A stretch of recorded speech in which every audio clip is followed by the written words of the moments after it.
El estado o número de oxidación. Para poder realizar la formulación de compuestos químicos inorgánicos es necesario conocer primero qué es el estado o número de oxidación.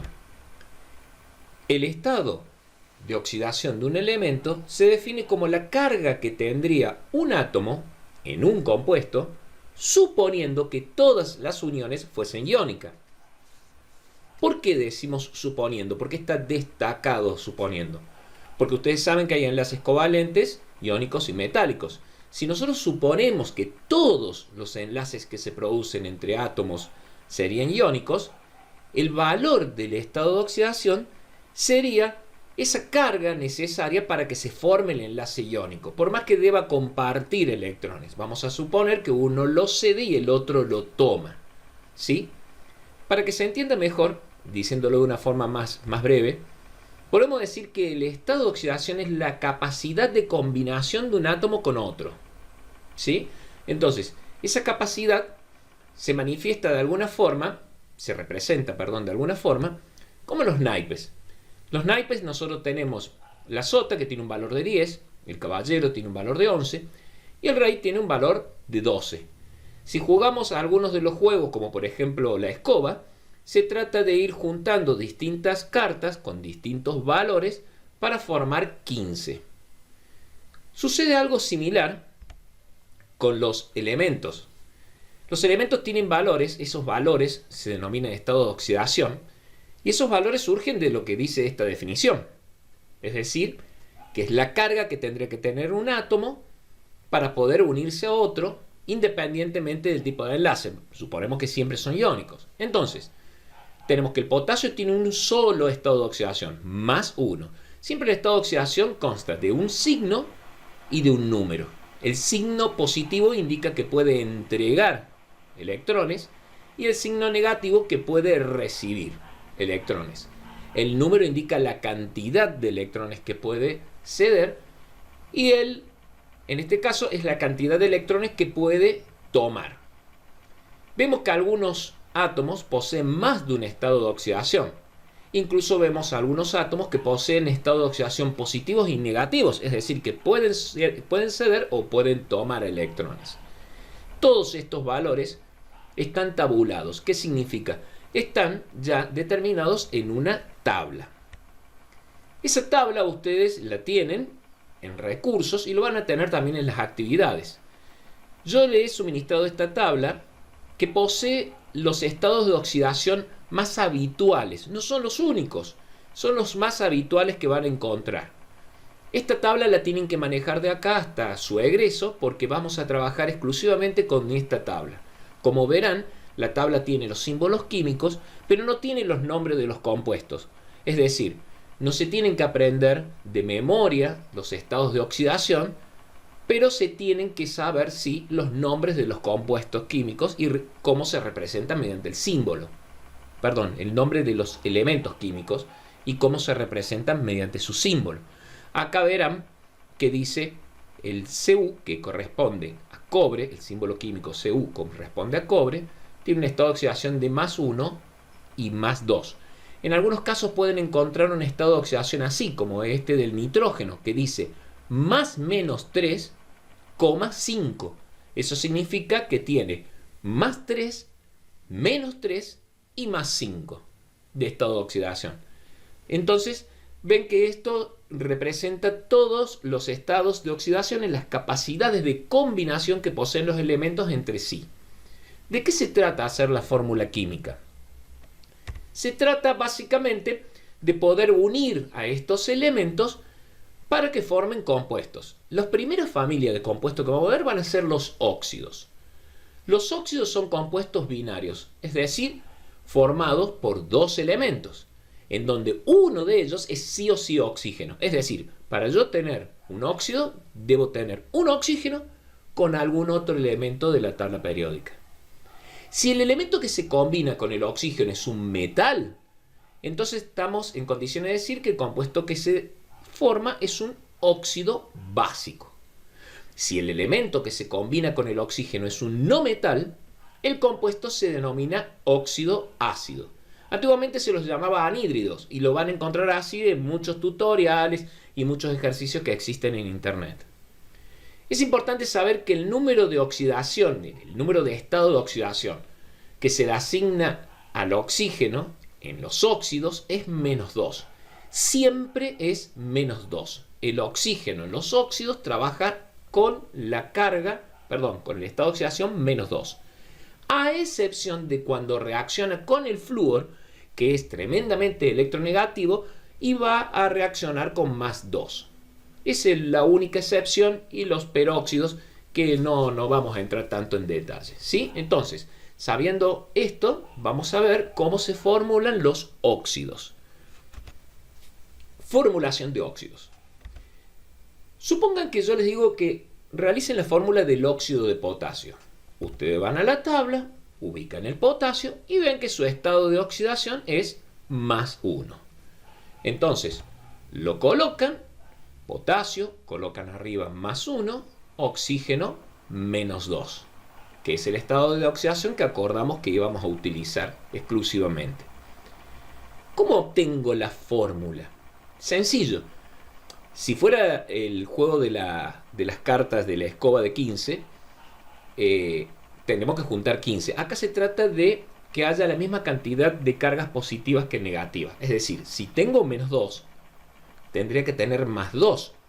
Es decir, que necesitaría otro potasio para poder determinar que +2, -2, 0.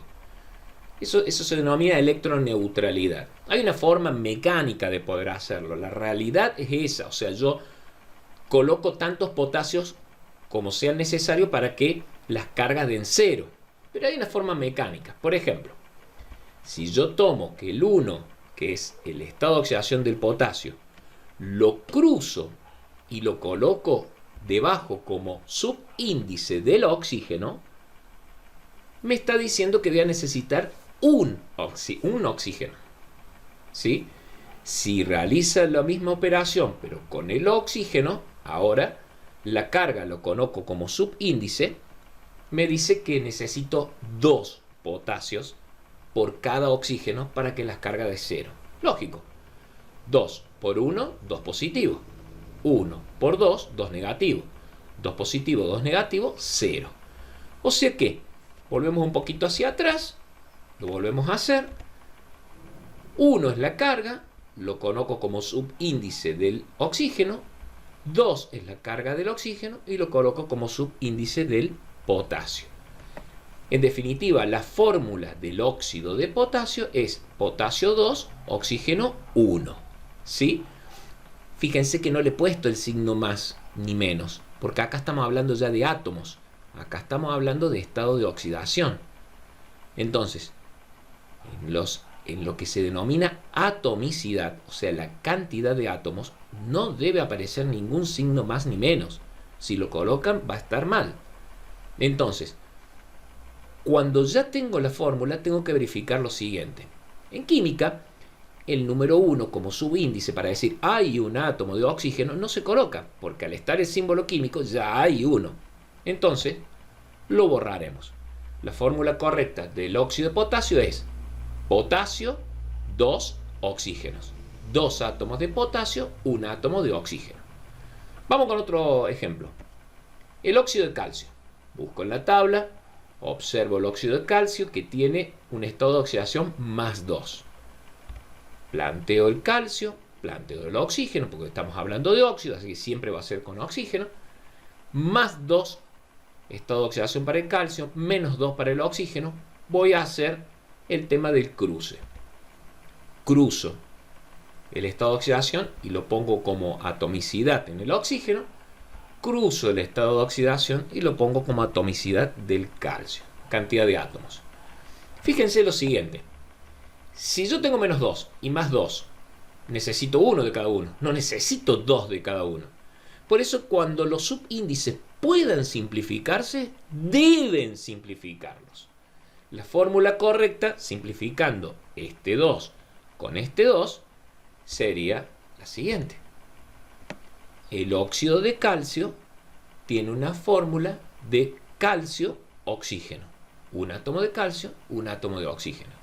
Entonces ya hemos visto una forma, de alguna forma, una regla para hacer de forma mecánica, obtener por método de electroneutralidad la fórmula de los óxidos. Y vimos dos pequeñas reglitas. Primero, cuando el subíndice es 1, cuando indica un átomo, no se coloca nada porque el símbolo ya está indicando 1. Cuando los subíndices, es decir, la cantidad de átomos, la atomicidad, pueda simplificarse, debe simplificarse. ¿Sí? Vamos a ver un tercer caso, el óxido de aluminio. Lo busco en la tabla, veo que el estado de oxidación es más 3, coloco aluminio más 3, oxígeno menos 2, realizo el cruce, coloco la atomicidad en cuanto al oxígeno, dado que el estado de oxidación de aluminio más 3, cruzo y obtengo la atomicidad, la cantidad de átomos del aluminio en función del estado de oxidación del oxígeno. En este caso no puedo simplificar, en este caso no puedo borrar porque no hay 1 como subíndice determinando. La fórmula del óxido de aluminio es aluminio 2, oxígeno 3. Así hemos obtenido la fórmula del óxido de potasio, del óxido de calcio, del óxido de aluminio para la formulación de óxidos, es decir, cualquier elemento de la tabla periódica que se combine con el oxígeno con estado de oxidación menos 2 es un óxido, salvo el flúor. Veamos otros tips de acuerdo a no la formulación sino al nombre. Veamos los nombres. Hay 3 formas de nombrar los óxidos. Lo vimos en tercer año. Les voy a dar por esta vuelta la forma tradicional, que creo que es la más complicada. Las otras dos son sumamente sencillas. Vamos a ver. Supóngase que les digo, realicen la fórmula del óxido de hierro. Van a la tabla y observa que tiene 2 estados de oxidación. Más 2, más 3. Entonces cabe acá preguntarse, profe, ¿cuál quiere hacer? ¿La más 2 o la más 3? Entonces eso tiene que quedar determinado. Por lo tanto, van a ver que se utiliza en ambas fórmulas. Hago la fórmula con más 2, hago la fórmula con más 3. Acá ya está directamente, el 2 pasó acá, el 2 pasó acá, se simplificó, se cancelaron y quedó hierro, oxígeno. En este caso quedó 3 y quedó 2 y quedó la fórmula. Ya las fórmulas son correctas, estamos hablando del nombre. ¿Cómo vamos a identificar cada uno de estos óxidos para diferenciarlo? Sencillo. Lo que vamos a hacer es lo siguiente. A este le vamos a colocar óxido ferroso y al de abajo óxido férrico. Y hay 2 observaciones para hacer. La primera es la terminación. Oso-ico. Oso se utiliza esta terminación. Se utiliza para cuando es el menor estado de oxidación. Ico lo utilizo para cuando es el mayor de estado de oxidación. Quiero que se entienda una cosa. No es que oso es para 2, ico es para 3. Acá podría haber sido 1, 2, 2, 4. La terminación oso se emplea para el estado de oxidación menor. Y la terminación ico se emplea para el estado de oxidación mayor, indistintamente de cuáles fueran los valores. ¿Sí? La segunda observación es que estoy usando un nombre que está en latín, ferroso, que viene del latín ferrum. No estoy usando óxido hierroso, óxido hierrico, a pesar de que nosotros, en nuestro idioma, le llamamos al elemento hierro. Entonces, acá le facilito una tablita que son los más habituales elementos en los cuales debe utilizarse el nombre en latín. El resto no. Entonces, vean acá. El azufre, sulfúrico, sulfuroso, porque el pH se pronuncia como F, viene de sulfur. Cobre, de cuprum. Hierro, de ferrum, por eso ferroso, férrico. Le quito la UM y pongo la terminación, ¿no? Plomo viene de plumbum, plúmbico, plumboso. Y oro viene de aurum. Quito la UM, áurico, auroso. Esto lo tienen que conocer, lo tienen que saber. Son los únicos que se denominan por su nombre en latín. El resto, afortunadamente, como nuestro idioma tiene mucho contacto con las desinencias latinas, se utiliza el nombre convencional que ustedes estudian para la tabla periódica, el nombre en castellano. No van a tener mayor inconveniente. ¿Sí? Entonces, vemos que el hierro tiene 2 estados de oxidación, más 2 más 3. ¿Qué pasa cuando hay más de 2 estados de oxidación? Porque van a ver que hay compuestos que tienen 3, incluso tienen 4 estados de oxidación. Vamos con un ejemplo, vamos con el cloro. El cloro tiene 1, 3, 5, 7. El 1 tiene más 1 y menos 1. Recuerden que por el momento, vuelvo a recordarlo, por el momento vamos a usar solo los estados de oxidación positivos. El único con estado de oxidación negativo va a ser el oxígeno. Todos los demás vamos a utilizarlo con estado de oxidación positivo. Más 1, más 3, más 5, más 7. Son los primeros 4 números impares. ¿Sí? ¿Cómo sería? Vemos con más 1, con más 3, con más 5 y con más 7 las fórmulas. Si yo cruzo 1, 2, el 1 no se coloca. Si yo cruzo 3, 2, cruzo acá 5, 2, 7, 2. Como vemos acá no se pueden simplificar, o sea que quedan los subíndices como están, salvo acá que el 1 no lo coloco. Y recordamos que estos subíndices indican la cantidad de átomos, en tanto que esto representa la capacidad de combinación, la capacidad para poder establecer un enlace iónico con otro átomo. Bien, ¿cómo llamamos a esto? Porque acá tenemos 4, si tuviéramos 2, sería terminación ico-oso, ¿no es cierto? Oso menor, ico mayor. Resulta que sí, lo hacemos así. En el caso este, ponemos óxido hipocloroso. ¿Por qué? ¿Por qué le agregamos el prefijo hipo? Miren el siguiente. Estos dos, los del medio, serían el cloroso y el clórico. El prefijo hipo significa debajo del menor. Si cloroso es el menor, más 1 sería hipooso, hipocloroso. Si este clórico sería el mayor y hay uno por encima del mayor, entonces vamos a denominarlo per, que significa encima de clórico. Entonces tenemos que cuando hay 4 estados de oxidación vamos a utilizar los prefijos hipo y per y las terminaciones del sufijo oso, oso, ico, ico. Entonces, los dos del medio serían los convencionales, oso, ico. En tanto que los otros van con el prefijo que diría debajo del menor por encima del mayor. ¿Qué pasa cuando hay 3 estados de oxidación?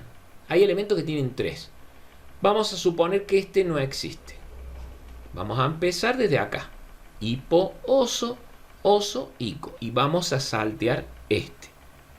Cuando hay 3 estados de oxidación, vamos a emplear todo esto, menos este. Entonces, haciendo un resumen, recapitulando, en cuanto a la nomenclatura tradicional de óxidos. Si hay 2 estados de oxidación, oso, ico. Oso el menor, ico el mayor. Si hay 3, hipo, oso, oso, ico.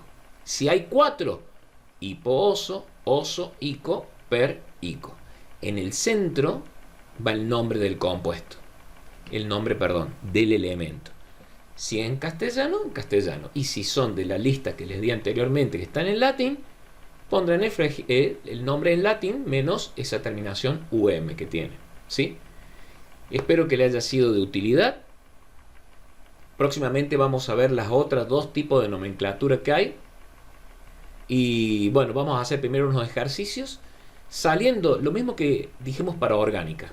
Si ustedes aprenden hidrocarburo, van a aprender el resto de la nomenclatura y formulación de la química orgánica. Si ustedes aprenden los óxidos, tienen casi un 50%.